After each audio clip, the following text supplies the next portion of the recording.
Well, it is going to be a night of body slams, clotheslines, and high-flying action as All Elite Wrestling returns to our area Wednesday night. The company's CEO sitting down with us here on News 12 for an exclusive interview ahead of the big show.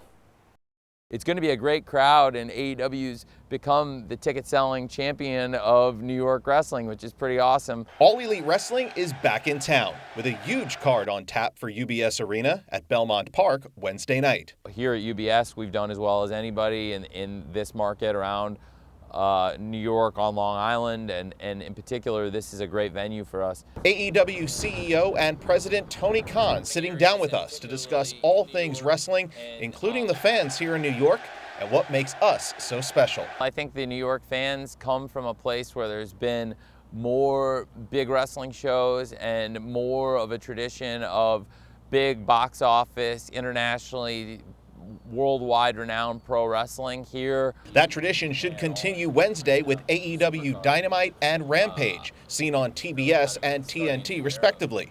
One name the fans on Long Island are definitely looking forward to seeing: the hometown hero, known best by just 3 letters, MJF. Not only is he a great athlete, he's a great entertainer, but his first and foremost love is pro wrestling, and he is pro wrestling's first and foremost young student.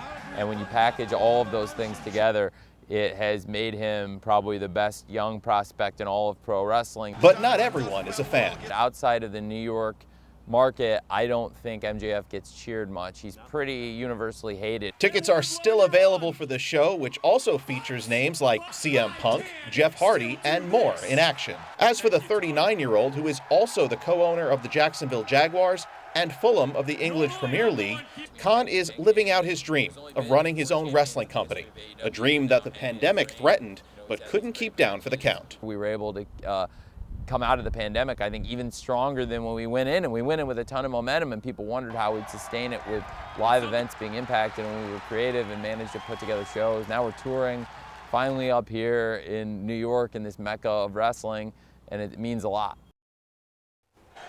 And we discussed so much more with Tony Khan, including their future plans for shows right here in our area. You can head on over to news12.com for the full interview with the AEW CEO.